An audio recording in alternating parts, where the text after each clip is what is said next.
पावसाच्या संततधारेमुळे राज्यातील अनेक धरणं फुल झालेली आहेत। मुंबई आणि पुण्यानजीकची धरणं 100% भरण्याच्या मार्गावरती दिसत आहेत। नागपूर, कोल्हापूर, सातारा आणि सांगलीमधील धरणं ही फुल झालेली आहेत। मुंबईला पाणीपुरवठा करणारी मोडकसागर, तानसा आणि भातसा धरण पूर्ण भरलेलं आहे। पुण्यामधील खडकवासला धरण फुल झालंय, तर पानशेत धरण 94% आणि वरसगाव धरण हे 80% भरलेलं आहे। नागपुरातील तोतलाडोह धरण पूर्ण क्षमतेने भरलंय। साताऱ्यामधील कोयना आणि सांगलीमधील चांदोली धरणामधील पाणीसाठ्यामध्ये मोठी वाढ झालेली आपल्याला बघायला मिळते। राज्यामधल्या 6 ठिकाणची ही स्थिती आपण बघतोय। मोडकसागर, पालघरमधलं धरण, त्याचबरोबर शहापूरमधलं तानसा, पुण्यामधलं खडकवासला, साताऱ्यामधलं कोयना, सांगलीमधलं चांदोली आणि नागपूरमधलं तोतलाडोह धरण इकडची दृश्य आपण बघतोय। सगळीच धरणं आपल्याला सध्या पूर्ण क्षमतेने भरताना दिसतात।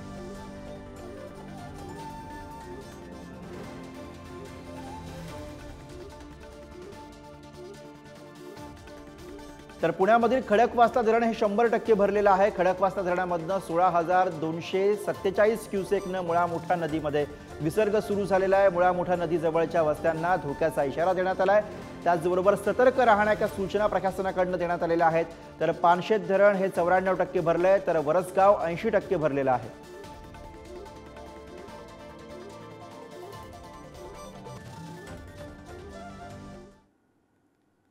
तर मुसळधार पावसामुळे नागपूर जिल्ह्यामधील धरणं भरलेली आहेत।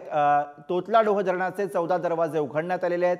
निम्नवेणा धरणाचे 21 आणि नान धरणाचे 7 दरवाजे उघडले गेलेले आहेत। त्याचबरोबर पुण्याच्या खडकवासल्यामधनं मोठी अपडेट आहे। पुण्यातील खडकवासला धरण हे 100% भरलेलं आहे। खडकवासला धरणामधनं 16,247 क्युसेकनं मुळा मुठा नदीमध्ये विसर्ग सुरू आहे। मुळा मुठा नदीजवळच्या वस्त्यांना धोक्याचा इशारा देण्यात आलाय।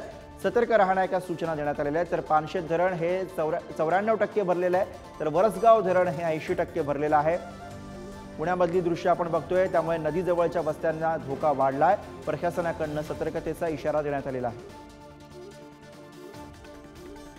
आणि याचविषयी आपण अधिक बोलूया। पुण्यामधनं आपले प्रतिनिधी बालाजी पोद्दार सध्या आपल्या सोबत आहेत। बालाजी, खडकवासला आणि आसपासच्या परिसरामध्ये राहणाऱ्या नागरिकांना अर्थातच धोक्याचा इशारा, प्रशासन कशा पद्धतीने यावेळेला आता अलर्ट मोडवरती दिसतंय?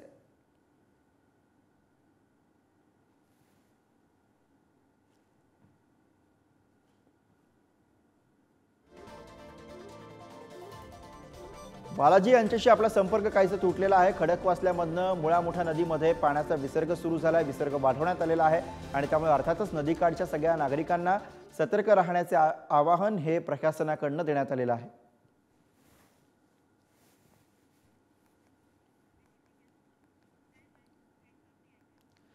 बातमी नागपुरातनं, तर मुसळधार पावसामुळे नागपूर जिल्ह्यामधील धरणं भरलेली आहेत।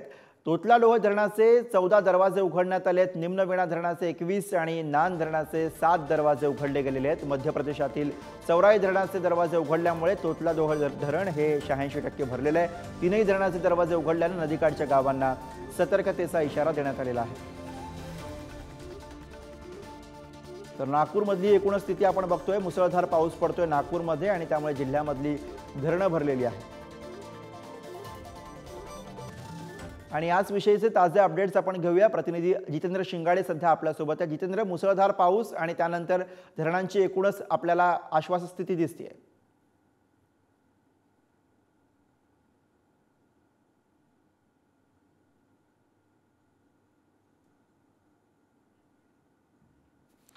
तर जितेंद्र यांच्याशी आपला संपर्क तुटलेला आहे। नागपूरमधली स्थिती आपण बघतोय। नागपूरमध्ये सातत्याने मुसळधार पाऊस सुरू आहे आणि त्यामुळे जिल्ह्यामधली अनेक धरणं भरलेली आहेत। तोतलाडोह धरण हे 14 दरवाजे या धरणाचे उघडण्यात आलेले आहेत। निम्नवेणा धरणाचे 21 आणि त्याचबरोबर नान धरणाचे 7 दरवाजे उघडले गेलेत।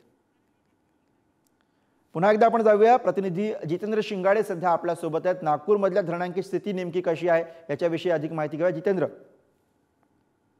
आठवड्याभरापासून नागपुरात मुसळधार पाऊस पडतोय। कधी संततधार आहे तर कुठे मुसळधार आहे आणि यामुळे जे पाणलोट क्षेत्र आहे त्या पाणलोट क्षेत्रामध्ये धरणांच्या मोठ्या प्रमाणात पाणी आल्याने आता मोठ्या धरणांची जी क्षमता आहे ती भरलेली आहे आणि अशा परिस्थितीमध्ये रामटेक तालुक्यामधील तोतलाडोह आणि उमरेड तालुक्यातील वेणा आणि नांद या धरणांचे दरवाजे उघडण्यात आलेले आहेत. तोतलाडोहचे 14, निम्न वेणाचे 21 तर नांदचे 7 गेट उघडण्यात आलेले आहेत. त्याचबरोबर मध्य प्रदेशातील चौराई धरणाचे गेट उघडल्याने पेंच नदीमध्ये मोठा पाण्याचा विसर्ग सुरू झालेला आहे आणि पेंच प्रकल्पातही मोठ्या प्रमाणात पाणी आलेले, त्यामुळे पेंच प्रकल्पाचे 2 दरवाजे उघडण्यात आलेले आहेत. पाऊस आणि पाण्याची आवक अशीच सुरू राहिली तर पुन्हा जे गेट आहेत ते आणखी उघडण्यात येतील आणि परिसरातील किंवा नदीकाठच्या जे नागरिक आहेत, गावं आहेत, त्यांना धोक्याचा इशारा देण्यात आलेला आहे. त्यामुळे प्रशासनाने देखील कंबर कसलेली आहे की कुठलीही अनुचित घटना घडू नये म्हणून. मात्र गेले 2 महिने पावसाची वाट पाहणाऱ्या नागपूर जिल्ह्यासाठी हा दिलासादायकच. बरोबर, नागपूर जिल्ह्यासाठी दिलासादायक असं चित्र सध्या दिसतंय. धन्यवाद जितेंद्र या सगळ्या सविस्तर माहितीसाठी. पुढे